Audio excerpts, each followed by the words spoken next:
Also, Gott! hallo zusammen. Wir sind letztens im Beachclub gesessen und da hatten wir Bröstchen. Die Kaffee- und Wassertrinker immer am Start. Immer wenn wir im Beachclub sind, fragen uns die Leute, ja, Alkohol, Alkohol. Wir so, nein, Wasser. Und den gesunden Smoothie. Dragon Fruit kann man übrigens sehr empfehlen mit Banane und keine Ahnung, was da noch drin ist, aber ist gut. Ja, wir sind jetzt auf jeden Fall gerade im Raffles. Genau. Auf der Palme in Dubai. Und genau, um die Story weiterzuführen. Wir waren im Beachclub und dann haben wir uns gedacht, wir könnten einen Podcast zusammen machen, beziehungsweise einfach so mehr unser Lifestyle hier filmen und was wir hier so täglich machen in Dubai. Weil ich bin ja jetzt ganz frisch in Dubai bei meiner Celine und jetzt über einen Monat. Und du bist wie lange? Ja, ein bisschen mehr als 6 Monate. Ja, und du warst ja davor auch schon in Dubai. Ich habe schon mal 4 Monate hier gelebt, genau. Ja. Ja, also der Hintergrund, wir haben beide schon einen YouTube-Kanal und wir werden auch die Videos jeweils bei unseren Kanälen hochladen. Aber wir haben gedacht, wir sprechen so viel miteinander. Und Leute, wir hätten jedes Mal das Handy aufstellen können und es waren so krasse Themen. Und wir sind halt beide sehr tief in den Themen Bewusstsein, Mindset und so drinnen, aber auch alltägliche Themen, weil das macht uns aus. Ja. Wir sind einfach ganz normale Frauen, die es lieben, uns in jedem Themenbereich weiterzubilden, was wir auch persönlich gemacht haben. Und dann haben wir gedacht, boah, weißt du, wie vielen Frauen können wir damit weiterhelfen, auch Männern natürlich. Und ja, jetzt haben wir überlegt, dass wir so eine Reihe starten mit Videos. Wir werden da wahrscheinlich in verschiedene Hotels gehen, euch dann auch ein bisschen so Lifestyle von uns zeigen, weil Dubai ist halt Lifestyle. Also wir leben hier auch krass unser Leben. Ja. Da werden wir ganz viele Videos dazu machen und ihr dürft uns auch schreiben, was möchtet ihr sehen oder über welche Topics dürfen wir mehr sprechen. Ja, und ihr könnt uns ein paar Läden empfehlen, wo wir shoppen gehen sollen. Und dann gehen wir dort shoppen. Und das ist unsere nächste Mission. Da nehmen wir euch mit, Leute. Ja. Also weil Julia ist so eine Shopping Queen, das muss man einfach mal sagen. Das ist so typisch und sie zieht sich immer wunderschön an. Oh, danke. Ja, du aber auch. Ich lerne gerade. Nein, aber so, halt Julia hat mich jetzt auch letztens so in Boutiquen mitgenommen und ich kannte das davor noch gar nicht so.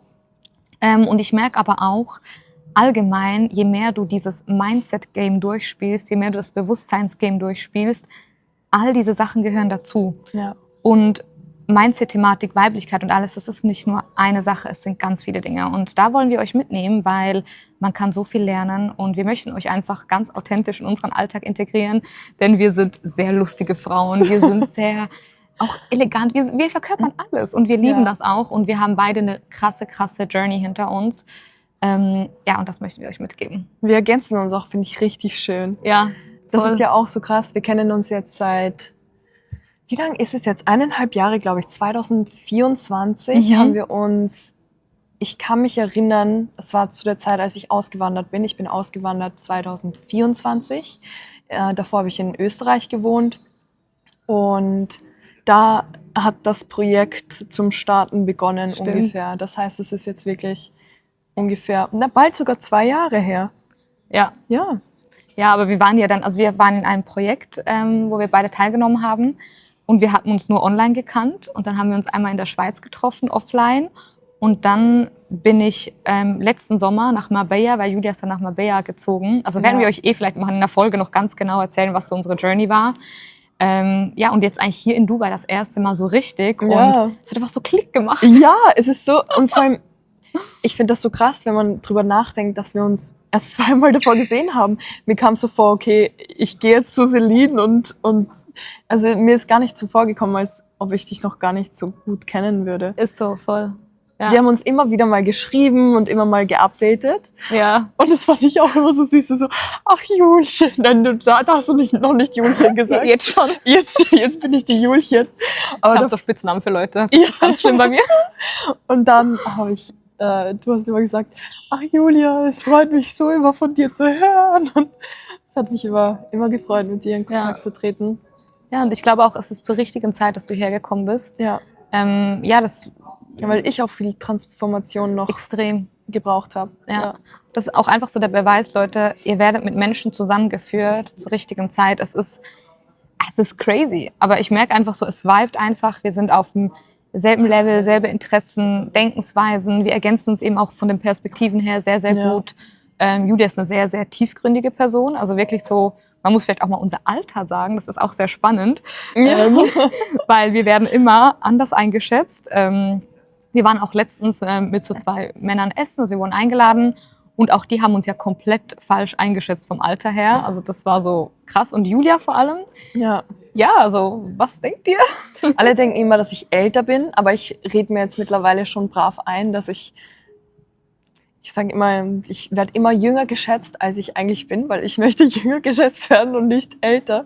Ich kann mich erinnern, früher wollte ich immer älter geschätzt werden, wo ich noch jünger war. Mhm. Du nicht? Ja, also eigentlich ist es mir mittlerweile egal, aber ich weiß, was du meinst. Ja, irgendwie schon. Also aber so im Teenageralter war ich immer so, oh mein Gott, so diese ganzen 20-Jährigen, 21-Jährigen, voll cool. Und wenn man dann ab 18 Alkohol trinken darf und diese ganzen Sachen. Und jetzt mittlerweile bin ich so, es wäre schön, wenn ich jünger geschätzt werde. Ja, das ist krass, was das ist dein Mindset, ne? Weil gerade hier, wir sind mit so vielen Leuten in Gesprächen und was ist überhaupt das Alter? Das haben wir uns letztens auch gefragt. Ja. Wie machst du das Alter eines Menschen fest? Ja, es ist immer die äußere Erscheinung zuerst, aber sobald du mit einer Person sprichst, merkst du die Reife, die Tiefe und die Präsenz der Person. Ja. Und das ist bei Julia so. Du kannst selber sagen, wie alt du bist. Dass ja, die Leute ich bin 23 und ich werde jetzt 24. Das ist krass, wirklich.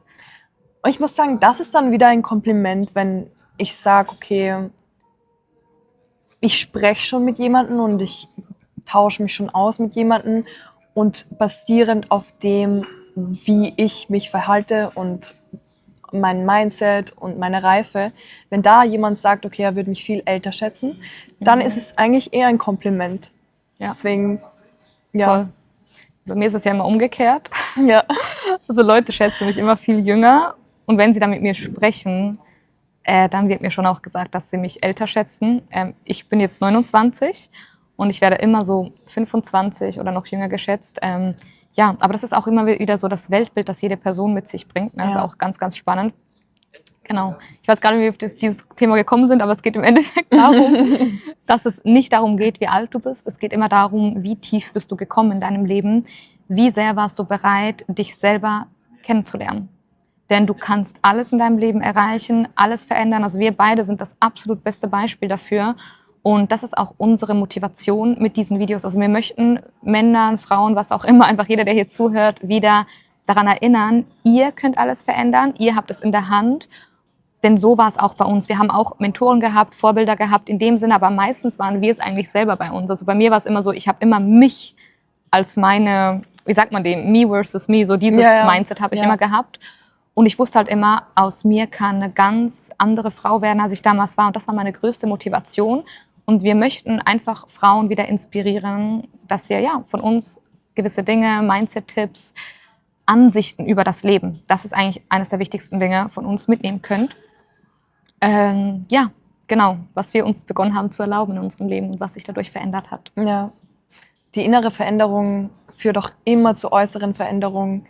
Nicht nur in dem, was man anzieht äußerlich, sondern auch, wie man erscheint. Mhm. Und gerade auch das jetzt, wo wir gesagt haben, das Alter, das ist eigentlich so eine Brainwasherei, wenn man sich denkt, Geburtstag, man feiert den Geburtstag, aber eigentlich hat man ja nur einen Geburtstag. Absolut. Der Tag, an dem man geboren ist. Und was ich auch so lustig fand, dein Kollege letztens, da haben wir Geburtstag gefeiert mit ihm. Und er so, ich weiß ja gar nicht, ob ich wirklich an dem Tag geboren bin. Ja, und im Endeffekt hat er recht. Ja. Im Endeffekt vertraust du auf die Papiere oder die Erzählungen, wann du, ich meine, ja klar, wenn du jetzt ein gutes Verhältnis mit deinen Eltern hast, dann kannst du schon zu dem gewissen Grad vertrauen, dass du wirklich an dem Tag geboren bist. Aber im Endeffekt ist ja Zeit auch eine komplette Illusion. Es sagt halt nichts über den Menschen aus. Nein. Es ist so, das ist ein Konstrukt und ich glaube, das ist auch etwas, was wir euch beibringen möchten. Wir Menschen sind voller Konstrukte. Unser ganzes Leben ist auf Konstrukten gebaut. Unser ganzes Leben ist auf Illusion gebaut. Und wenn ihr bereit seid, diese ganzen Illusionen zu durchbrechen, die ganzen Illusionen zu erkennen, dann werdet ihr zu eurem Kern kommen. Und dann lernt ihr euch kennen. Und nur dann ist Veränderung auch wirklich nachhaltig und tiefgründig möglich. Glaubst du, dass der Kern auch eine Illusion ist? Ich glaube, die Seele, sie möchte sich ausdrücken. Also ich glaube, ich weiß, was du meinst. So, du meinst so, gibt es überhaupt einen Kern, der wir wirklich sind? Ja. Ich glaube schon, dass unsere Seele, und ich weiß es nicht, ne, aber zu einem gewissen Teil gibt es ja den Seelenanteil, der auch hier mit inkarniert ist. Aber es sind immer nur Anteile der Seele mit inkarniert, also nicht alles.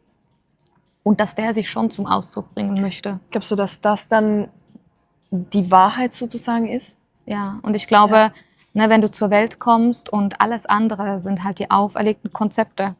Also ich sage immer so dieses ganz einfache Beispiel, was wäre passiert, wenn wir beide jetzt irgendwo im Urwald geboren wären? Ne, aber das ist immer so, das bringt dich so zum Nachdenken. So, okay, krass, ich hätte wahrscheinlich nicht mal Manieren, wie man das heutzutage sagen würde. Ne? Weil gibt's ja da nicht. Also du bist da ganz einfach, du bist größtenteils wahrscheinlich da eher so halt nicht so bedeckt. Also ja, nackt ist halt einfach so, ist halt krass. Aber man muss sich das halt mal vorstellen und die ganzen Konzepte, die wir haben, wir leben halt voller Konzepte. Und gleichzeitig braucht aber das Ego, der Verstand, braucht die Konstrukte, um sich in dieser Welt zurechtzufinden. Es ist ja okay, aber was halt ganz, ganz wichtig ist, oder gerade auch in einer Mindset-Arbeit, dass du diese Konstrukte fallen lässt.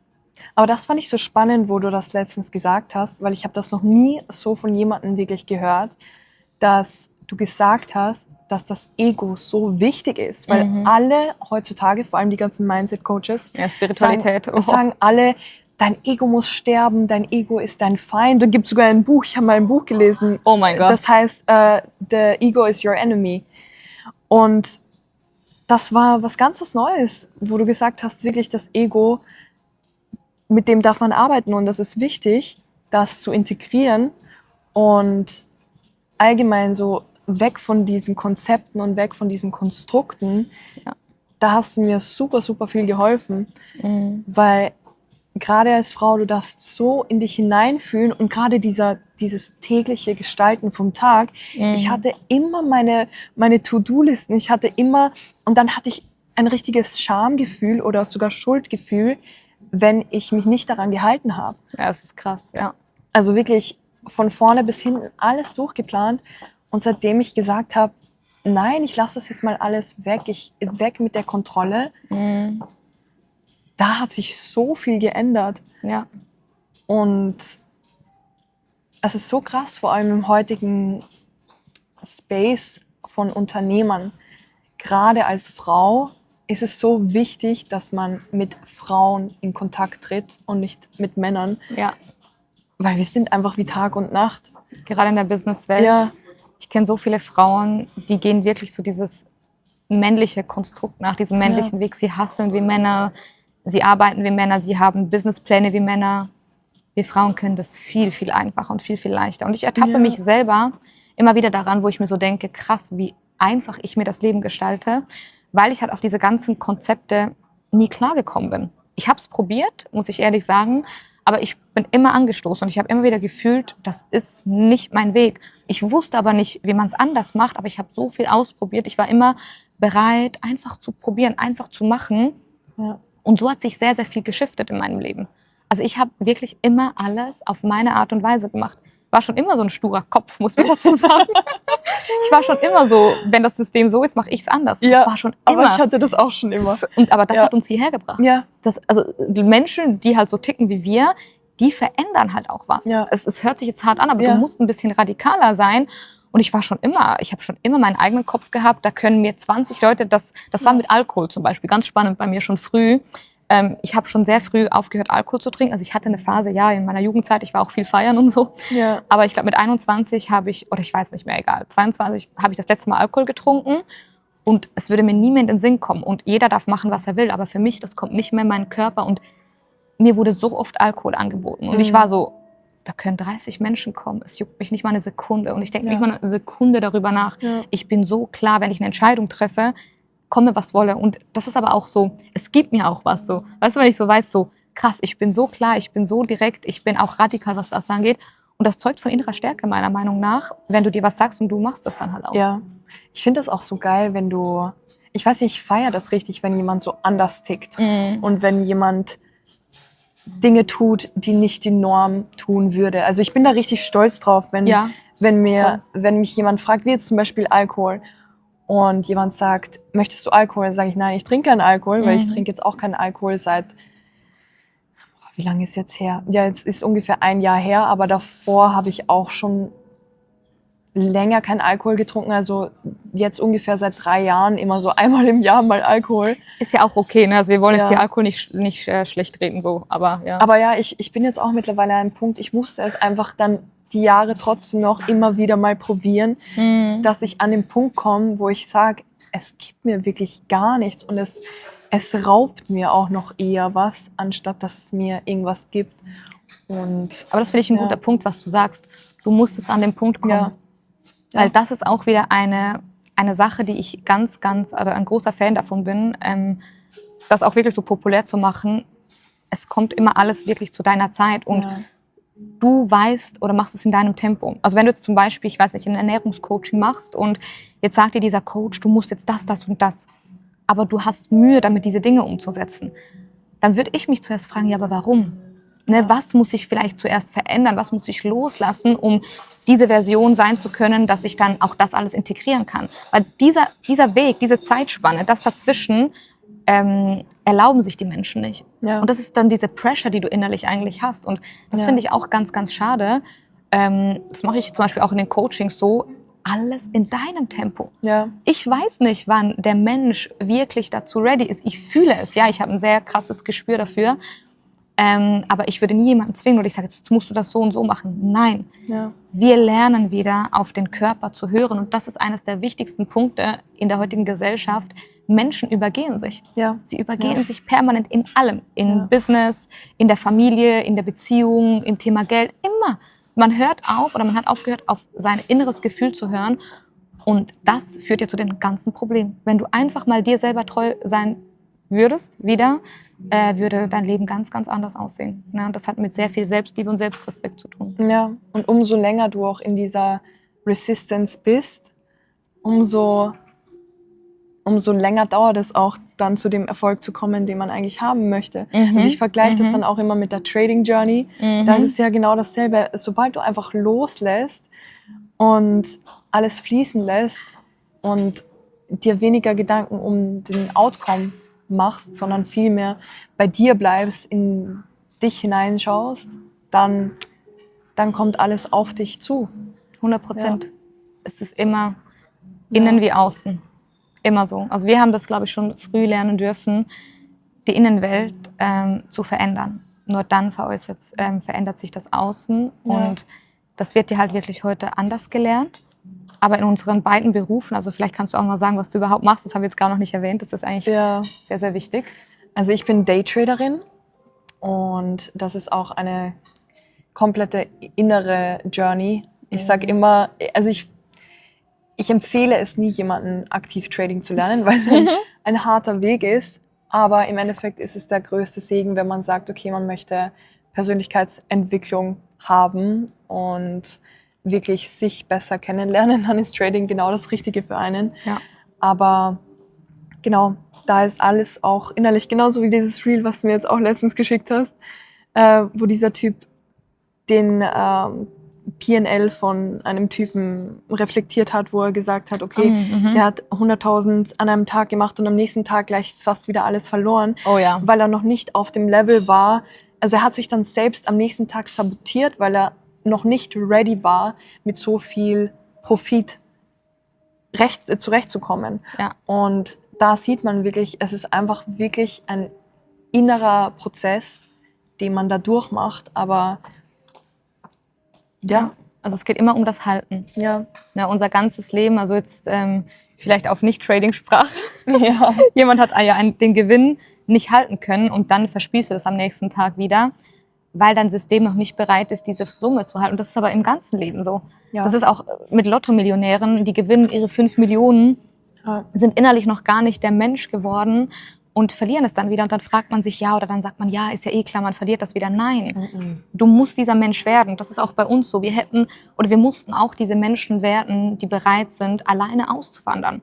Leute, das machen heutzutage oder immer mehr, ja. Aber ich finde trotzdem, oder das wird mir auch immer wieder von Leuten dann gesagt, so, hey, krass, dass du so mutig Ja, warst. genau. Und ich denke mir so, für mich ist es normal. Ja. Ja, und ich denke mir so, aber eigentlich schon krass, was wir gemacht haben. Ja. Wir haben unser gewohntes Umfeld verlassen, wir haben unsere Familien zurückgelassen, sozusagen, so alles, was uns gewohnt war und einfach so, echt so, das einfach sich so getraut. Oder auch alleine zu reisen, all diese Dinge. Und ich sage aber auch immer, das ist eigentlich das pure Menschsein. Wir Menschen sind hier auf dieser Welt, um das zu erfahren. Wir kommen alleine, wir gehen alleine. Und je mehr du den Mut hast, dir selber zu begegnen, die Dinge einfach zu tun. Ja. Einfach wieder zu tun. Und ja, dafür braucht es die innere Sicherheit. Das würde ich schon auch sagen. Also ich durfte lernen, in mir drin eine starke Sicherheit, eine starke Verbindung zu kultivieren. Das war für mich auch während dem Reisen wichtig irgendwie. Also ich habe so gespürt, es gibt mir sehr viel, weil es geht nie um das Äußere, sondern wirklich, wie stabil bist du im Inneren. Ja. Und wenn du das hast, dann kannst du überall hin und alles machen. Aber glaubst du, dass es auch bei gewissen Menschen mehr ausgeprägt ist als bei anderen? Jetzt wirklich so eine gottgegebene Charaktereigenschaft? Weil zum Beispiel ich habe mich schon immer sehr, sehr mutig gefühlt. Also auch zum Beispiel das Auswandern. Es war ja eine ganz spontane Aktion bei mir. Ich habe an einem Tag entschieden, okay, jetzt wandere ich aus und dann habe direkt Wohnung gekündigt.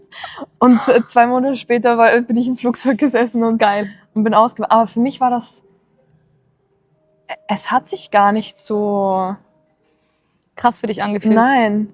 Und vielleicht habe ich mir das auch so irgendwie antrainiert, Ja. dass ich auf größere Dinge nie außergewöhnlich reagiere, weil ich vielleicht innerlich immer gespürt habe, okay, ich spiegel ja damit nach außen hin, dass es etwas Besonderes für mich ist. Und wenn ich nach außen hin spiegel, dass es etwas Normales ist, dann kommt noch mehr zu mir. Oh, okay. Aber schön, dass du das direkt schon so eigentlich siehst. Das ist gut. Ich glaube, es gibt keinen richtigen Weg. Es ist wie so, was fühlt sich für dich halt besser an? Ja. Das ist, also bei mir weiß ich, das ist ein rebellischer Anteil, den ich schon immer hatte. Ja. Das ist halt wirklich bei mir so dass ich einfach immer alles schon machen wollte, was die Masse nicht möchte, so, wenn man das jetzt so ausdrücken möchte. Das ist jetzt nicht ist halt einfach schon so ein bisschen gesellschaftlich, ja. Und deshalb, ich habe immer alles schon gewagt. Dinge, die viele sich nicht gewagt hätten, war für mich geil. Umso mehr, will ich mehr davon. Ja, genau. Und ich glaube schon, dass das entweder so dein Typ Mensch ist und ich glaube schon, dass wir beide halt so Typ Menschen sind, die das einfach so mitgekriegt haben irgendwie so. Ja, voll schön, diesen Segen zu haben. Aber was würdest du jetzt jemandem sagen, der das nicht hat? Man darf sich nie vergleichen. Das ist der allererste Punkt. Der allererste Punkt. Du darfst lernen, egal wo du gerade stehst, auf dein Gefühl zu hören. Das Wichtigste ist immer, du gehst deinen Weg. Der Vergleich ist das Schlimmste, was man machen kann. Egal, ne? Inspiration ist geil. Ja. Ne? Wenn man vielleicht sagen kann, hey, vielleicht inspirieren wir dich, vielleicht größer zu denken, anders zu denken. Wunderschön. Du gehst deinen Weg, du hast deine Prägungen, keiner ist so erzogen worden wie du. Keiner hat diese Eltern gehabt, hat diese Themen gehabt, hat dieses Weltbild wie du und das ist absolut richtig. Und es geht immer darum, dass auch dein System sich nicht überfordert fühlt. Für viele, jetzt wie wir das gemacht haben, wäre das vielleicht eine maßlose Überforderung gewesen. Bei mir war es auch nicht anders. Ich habe auch etwa plus minus 2 Monate davor, das war letzten August, nachdem ich von Marbella zurückgekommen bin, war ich wieder in der Schweiz und ich war so, boah, hier hält mich eigentlich gar nichts. Ich so, habe ich so nach Dubai, so Apartments geguckt. Ich so, was habe ich einfach gebucht.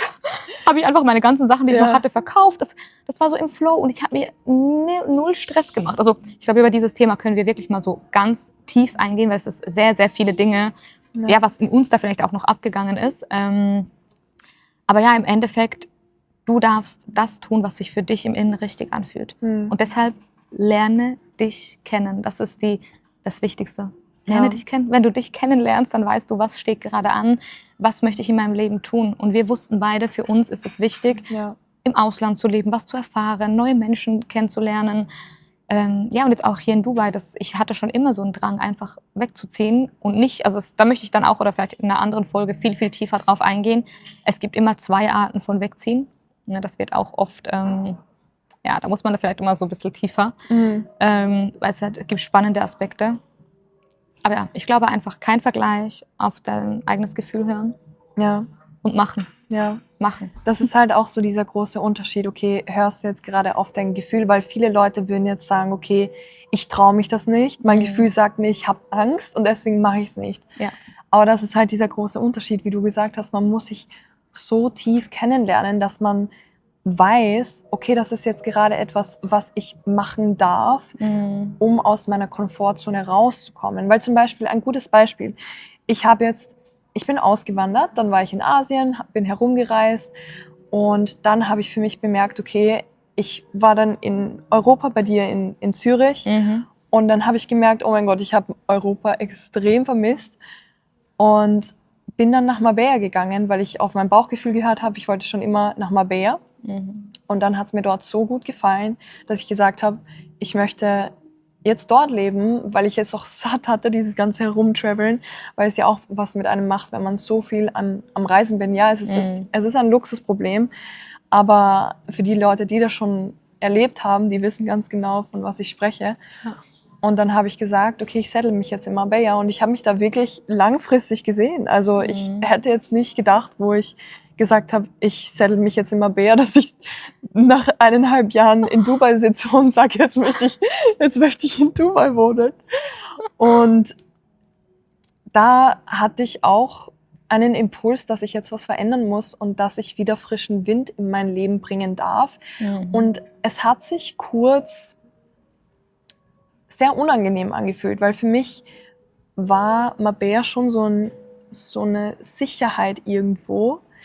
Aber ich weiß auch ganz genau, dass mir Gott dadurch sagen wollte, so, deine Sicherheit ist an keinem Ort. Deine Sicherheit ist in dir selbst drinnen und das darfst du sehen und das nehme ich dir jetzt weg sozusagen. Ich möchte das gar nicht so darstellen, dass Gott mir etwas weggenommen hat, aber er hat mir etwas Neues gezeigt und eine neue Offenbarung gegeben. Und auch jetzt die ganzen Leute, die ich hier kennenlernen durfte. Ich sage immer, Gott bringt die richtigen Menschen zum richtigen Zeitpunkt in dein Leben, wie als ob ein Engel in dein Leben kommt. Und da sind auch immer die tiefsten Transformationen bei mir gekommen, wenn Leute mir den Spiegel gegeben haben und ich dadurch noch tiefer in mich blicken durfte. Das ist sehr, sehr schön gesagt. Ja. Weil darum geht es, dass wir an Menschen kommen, die uns wirklich sehen, Ja. die uns spiegeln. Und deshalb ist es so wichtig, dass wir rausgehen. Ja. Deshalb ist es so wichtig, dass wir in die Welt hinausgehen. Es Ja. gibt nichts Wichtigeres, als uns mit den Menschen wieder zu verbinden. Wir Menschen, das haben wir ja auch letztens drüber gesprochen, wir sind zu oft alleine. Ja, gerade in der heutigen, Ja. Dieses ganze Social Media. Wahre Verbundenheit geht verloren. Ja. Und Leute, wahre Verbundenheit ist das, warum wir hier auf der Welt sind. Wir sind hier für Herzensverbindungen, dass wir Menschen wieder bereit sind zu sehen und nicht diese scheiß Masken zu tragen. Also wirklich, jedem Mensch, den du begegnest, wie oft öffnen sich, also bei mir ist es schon so, ja, ich begegne nur noch solchen Menschen, aber weil ich das auch verkörpere. Ja. Aber ich höre von vielen Leuten, die dann sagen, ja, aber die Leute sind nicht ehrlich oder sind nicht das oder sie zeigen sich nicht so, wie sie sind. Ja, aber es gibt genug Menschen, die das bereits tun und deine Aufgabe ist es, dich mit diesen Menschen zu verbinden. Und das ist die Essenz, von dem nähren wir uns. Wir brauchen all diese Dinge vermeintlich, die uns glücklich machen sollten. Das ganze Geld, unfassbar geil, über das werden wir auch noch ganz viele Folgen machen, aber Geld macht uns nicht glücklich im Endeffekt. Ein schönes Hotel macht uns nicht glücklich, ein geiles Apartment macht uns nicht glücklich. All diese Dinge, es ist nicht das Essentielle. Diese Dinge sind wichtig, die sollst du dir holen, unfassbar geil, aber wenn du am Abend in deinem Penthouse sitzt und nicht die besten Freunde um dich hast, die dich sehen, die dich in jeder Sekunde supporten würden, dann ist es nicht das, was du willst. Ja, das habe ich mir auch immer gedacht. Wenn man noch kein Geld hat und wenn man noch am Struggeln ist, dann sieht man diese ganzen Videos, die Leute, die erfolgreich sind, die in schönen Hotellobbys sitzen. Ist wichtig, es ist wichtig und es ist geil.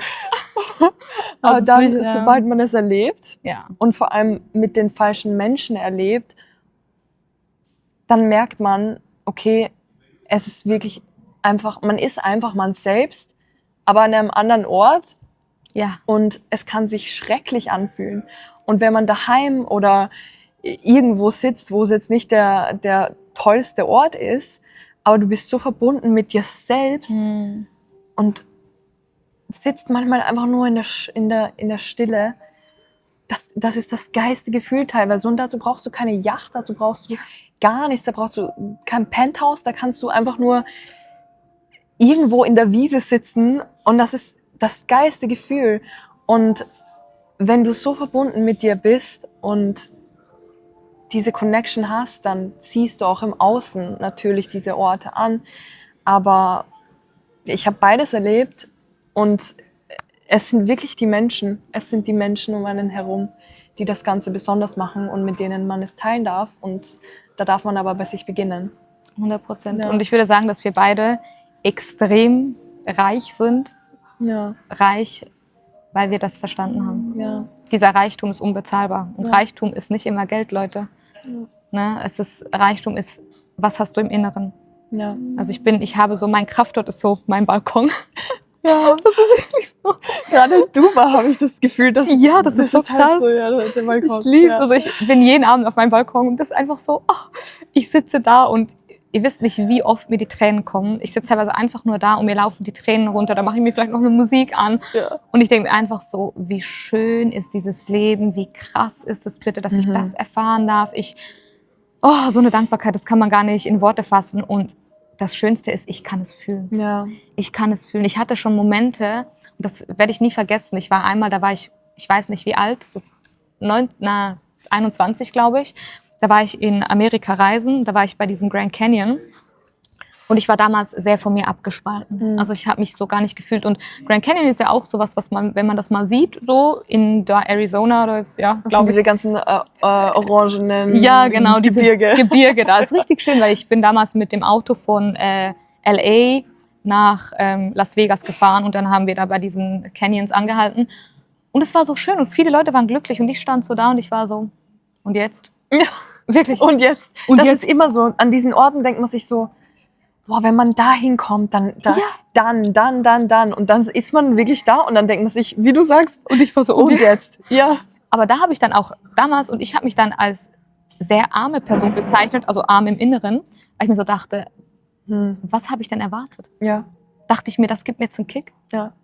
Dachte ich mir, jetzt geht's mir besser? Und damals hat dann auch so für mich radikal das so begonnen, wo ich gesagt habe, so und jetzt musst du was ändern, weil wenn du das nicht mehr mal als schön empfinden kannst oder dich glücklich schätzen kannst oder einfach so diese Verbundenheit nicht hast, dann stimmt was nicht. Ja. Und ich wusste ja, warum ich diese Verbundenheit nicht habe, weil ich mich schon früher von meinen Gefühlen abgeschnitten habe und wirklich abgeschnitten, also dass ich gar nichts mehr fühle. Und ja, ich war ja dann auch sehr viel im Außen teilweise früher. Ne? Ich bin sehr viel feiern gegangen, ich war immer unterwegs, immer so dieses Außen, Klamotten. Ich hatte Klamottensucht. Ja, Haben wir noch immer? Die haben wir jetzt noch immer, aber sie wurde besser. Und jetzt ist sie bewusst. Und das Ding ist ja, man darf ja alles haben, aber immer, es kommt darauf an, wie bewusst man es macht. Ja. Nee, also da werden wir euch vieles beibringen. Das ist ganz wichtige Themen. Ja, und da war für mich so dieser Punkt so crazy. Also so geht's auch wirklich heute Leuten, die halt einfach nicht verbunden sind. Und ich verurteile ja niemanden, es ist nur so, du kannst es verändern.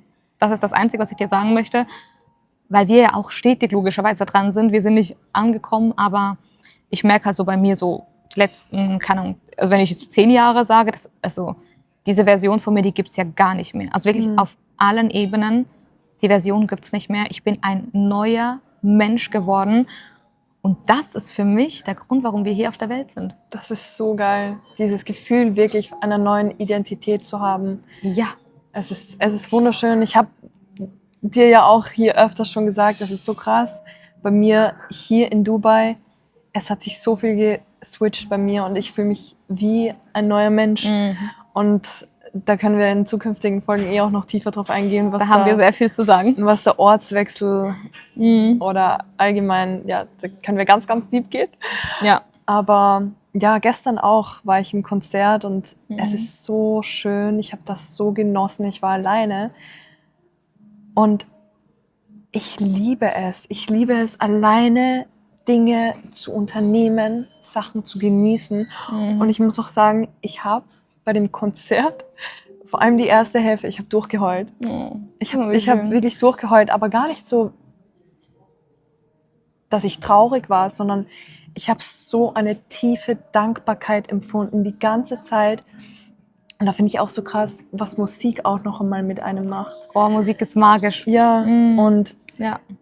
da habe ich mir gestern wirklich gedacht, egal in was für einer Situation du bist, egal was im Außen passiert, solange du Dankbarkeit verspüren kannst, und das kannst du in jeder Situation, selbst wenn du durch die Hölle gehst, kannst du dankbar sein, dass du das gerade erfahren darfst, weil im Endeffekt ist das genau das, was dich dann im Endeffekt zu der Person macht, die du sein darfst, oder einfach zu deiner besten Version, dich zu deiner besten Version Aber das ist werden das lässt. Problem, welches viele Leute haben.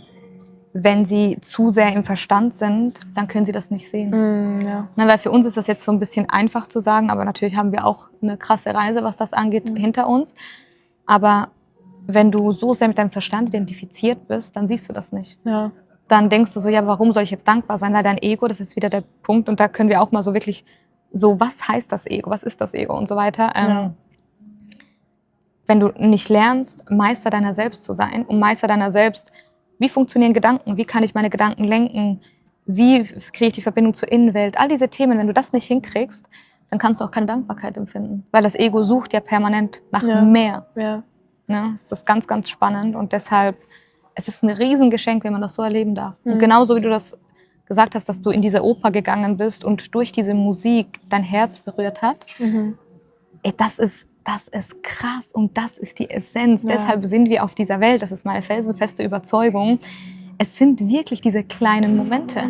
Ja. Und Menschen suchen nach so viel und immer wieder, dann werde ich glücklich, dann werde ich glücklich. Nein. Ja. Und wenn man dann sagt, ja, aber es geht um diese Momente, dann glaubt dir das kein Mensch mehr, weil man halt so verblendet ist heutzutage. Ja, wahrscheinlich die Leute, die diese kleinen Momente noch nie als die großen Momente gesehen haben, denken das. Und das ist halt, es ist echt sehr, sehr schade, aber genau das, glaube ich, dürfen wir in die Welt tragen. Und ich meine, es passiert alles aus einem Grund. Und auch, dass wir jetzt hier sitzen und dass dieser Impuls so random letztens im Beach Club gekommen ist, das war wirklich so spontan. Wir haben einfach so, also ich habe mir dieses neue Handy jetzt gekauft und ich war so, okay, eigentlich war es unnötig, dieses Handy zu kaufen, weil das andere Handy genauso seinen Job gemacht hat. Und dann, ich glaube, das war ja genau, das war 2 Tage danach. Ich habe mir am Freitag das Handy gekauft und am Sonntag waren wir in dem Beach Club gewesen, ja. und dann ich glaube, da hast du den Impuls bekommen, du so, hey, lass doch einfach mal so ein bisschen mehr filmen, weil wir jetzt beide gesagt haben, wir wollen mehr Content machen, wirklich den Leuten helfen. Ja. Ich im Trading Space, du im Mental Health Space, vor allem feminine Energie. Und dann haben wir gesagt, ja, machen wir. Und ja, Pröstchen. Ja, nee, aber Leute, es ist wirklich so, es hat immer seinen Grund und ich glaube, dass wir beide auf einem, ich will nicht mal sagen Level, aber auf einem Bewusstsein sind, wo wir sehr vielen Menschen viel beibringen können, weiter oder mitgeben können. Denn wir brauchen einander. Also du brauchst immer Menschen, von denen du lernen kannst. Also so hat es schon immer begonnen. Ne? Also ihr könnt euch vorstellen, normalerweise wäre es ja so, dass die Eltern, ne, uns eigentlich so weit vorbereiten, dass unser Bewusstsein so klar ist, dass wir einfach ohne diese ganzen Konzepte durchs Leben gehen. Aber unsere Eltern sind ja schon mit Konzepten vollgepackt worden, haben uns das dementsprechend weitergegeben. Dann sind wir ins Schulsystem gekommen, wurde noch mehr mit Konzepten gearbeitet. Und deshalb sind die Menschen halt heute nicht frei. Und deshalb darf man sich wieder an Leute wenden, die diesen Weg schon gegangen sind. Und ja, da sind wir beide, stecken wir noch mittendrin, aber wir sind schon einen großen Teil gegangen, wo ich sagen würde, unser Bewusstsein hat sich erinnert. Einen sehr großen Teil. Ja, ist wirklich, für die verstehen, die verstehen. Ja, also wir probieren auch nicht immer dann zu deep reinzugehen, aber Leute, wir sind sehr deep und wir identifizieren uns auch nicht darüber, aber es ist einfach ein Anteil von uns, der halt ausgeprägt wurde. Und es ist wunderschön, ne, weil dadurch bekommen wir, glaube ich, auch dann so diesen tiefen inneren Frieden, weil wir wissen, um was es im Leben dann halt wirklich geht. Und wir möchten wieder wirklich eine Inspiration für Menschen bieten. Weil es hilft einem so klar, wenn man von Menschen einfach wieder so Impulse kriegt. Ja, und das können wir. Das können wir sehr gut. Ja. gerade als Frauen in dem Unternehmertum-Space, glaube ich, Ja. dürfen wir da viele Frauen inspirieren und ich freue mich richtig. Wir auch. Ja, und ihr könnt gerne auch dann in die Kommentare reinschreiben, was ihr euch da rausziehen konntet. Ja, über welche Themen wir als nächstes sprechen sollen. Also bitte, ja, shared auch dieses Video. Ist für uns auch ein großer Support. Und ja, was möchtet ihr von uns wissen? In welchen Themenbereich? Ist es Thema Beziehungen? Ist es Thema Gesundheit? Ist es Thema Mindset? Ist es Thema Freundschaft? Ist es Thema Familie? Geld? Keine Ahnung. Ich glaube, wir werden sowieso über alles sprechen. Ich glaube, Celine und Julia stets zu Dienst. Ich glaube, wir werden da sowieso voll mit dem Fluss gehen, Ja. aber natürlich so Inspiration von den Zuschauern zu bekommen, ist Ja. immer was Gutes. Aber wir haben halt wirklich, Ja. also wir haben halt krass, wir haben jedes Thema gefühlt abgedeckt. Also so, Ja. also Julia ist sowieso auch, was Gesundheitsthemen angeht und so.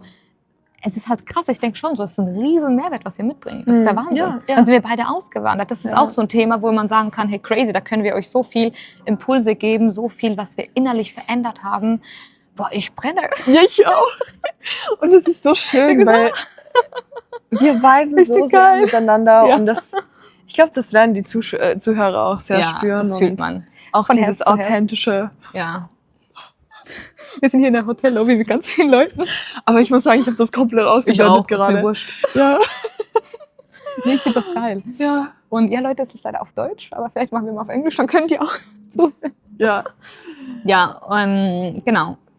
Ja. Aber hey, vielleicht lade ich sogar wirklich, weil es ist so geil, dieser Fluss. Ich kann mir das jetzt nicht vorstellen, das nicht bei mir hochzuladen. Eben siehst du. Ich glaube, dass ich einfach das Video hochlade, aber Und die richtigen Leute werden es finden. genau die richtigen Leute werden es finden und mit englischen Untertiteln. Weil nicht mit diesen AI, weil das würde ich mir reinziehen. Ich will mir jetzt zum Beispiel auch ein russisches Video reinziehen, wo unten englische Sachen stehen. Stimmt. Das habe ich letztens sogar gemacht. Siehst du? Ja. Ja, nee, wir haben uns überlegt, Deutsch, Englisch, ja, Deutsch ist halt für uns Fluss, ne? Wir sprechen halt einfach. Ja. Englisch können wir auch sehr gut, muss man sagen. Die Dubai-Ladies. Aber ja, vielleicht werden auch mal Englisch-Content kommen oder so eher Ja. Lifestyle dann. Aber ich denke mir halt auch, so ist halt einfach schon nochmal so. Es ist auch eine Challenge für uns, Ja. weil wir haben gesagt, okay, wir sprechen beide wirklich sehr gut Englisch und auch jetzt nicht mit krassen Akzent oder so. Yes. Aber ich glaube, dass uns halt gewisse Begriffe, wenn wir jetzt tiefgründig sprechen, nicht Mhm. einfallen. Und davor scheuen wir uns ein bisschen. Aber wir können ja dann währenddessen das Handy rauszücken und schauen, was das heißt. Ne? Genau. Ja, und sonst, oder ja, ich glaube, es sind halt schon mehr jetzt logischerweise Deutsch, die zugucken. Ist jetzt, Ja, bei dir vor allem, ja. Ja, aber ja, wir werden sehen. Lasst euch überraschen. Wir wissen selber nicht, wo die Journey hingeht. Wir wissen nur, dass wir motiviert sind, Bock haben. Und ihr auch Lust habt, das wissen wir. Und deshalb, ja, let's go. Ja, länger als gedacht, aber Ja. ja, wir hoffen, dass euch das Video gefallen hat. Das erste Video von Namen haben wir gar nicht gesagt. Also, das Die schneiden, Story musste es nur. und das schneiden wir anfangs rein, nicht? Nee, Nicht? das lassen wir so. Beim nächsten Mal dann anfangs. Okay, okay. Also Leute, jetzt müssen wir ganz kurz, also cheers auf unseren geilen Namen. Danke für alle, die bis jetzt Zugehört zugehört haben. haben. Ihr seid die OGs. Ihr wisst beim nächsten schon mal, wenn ihr einschaltet, was wir meinen, wenn wir den Namen sagen. Also, der Ja. Name ist Beauties with Brain. Ja, Leute. Das war geil. Und woher kommt dieser Name? Also ich war beim Zahnarzt. Das ist jetzt nicht so eine, nicht so eine romantische Geschichte. Nee, auf jeden Fall. Ich so mit meinem Mund offen, so, die Zahnärztin so, was machst du für einen Beruf? Ich so, Mindset. Also wirklich, das ist ja immer lustig, wenn die Zahnärzte dann Fragen stellen. Ich denke mir, so ist der beste Moment. Und dann habe ich so, und sie so, oh my God, Beauty with Brain. Und ich so, ich konnte nicht antworten, ich fand es aber richtig ein großes und tolles Kompliment. Ja, da habe ich Julia gesagt, es ist so, wir wollen Frauen wieder motivieren. Also schön seid ihr eh alle, aber wenn ihr in der Innenwelt klar seid, dann strahlt ihr noch mehr nach außen. Was passiert dadurch? Ihr werdet äußerlich noch schöner.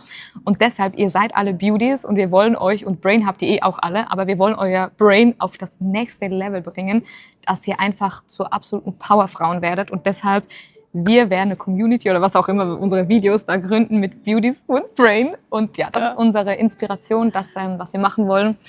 Und deshalb folgt unseren Kanälen, supportet die Videos, teilt sie, shared sie und alles Mögliche. Wir sind motiviert, wenn ihr es auch seid. Und genau, Wir nehmen euch in jede Hotellobby in Dubai mit. und dann wisst ihr ganz viel geile Spots. Wir sind schon toll, ey, ich muss sagen. Wir haben echt einen geilen Lifestyle und es ist zu schade, den nicht zu verfilmen. Ja. Genau. Also, bis zum nächsten Mal mit Celine und Julia. Okay, jetzt. Tschüssi.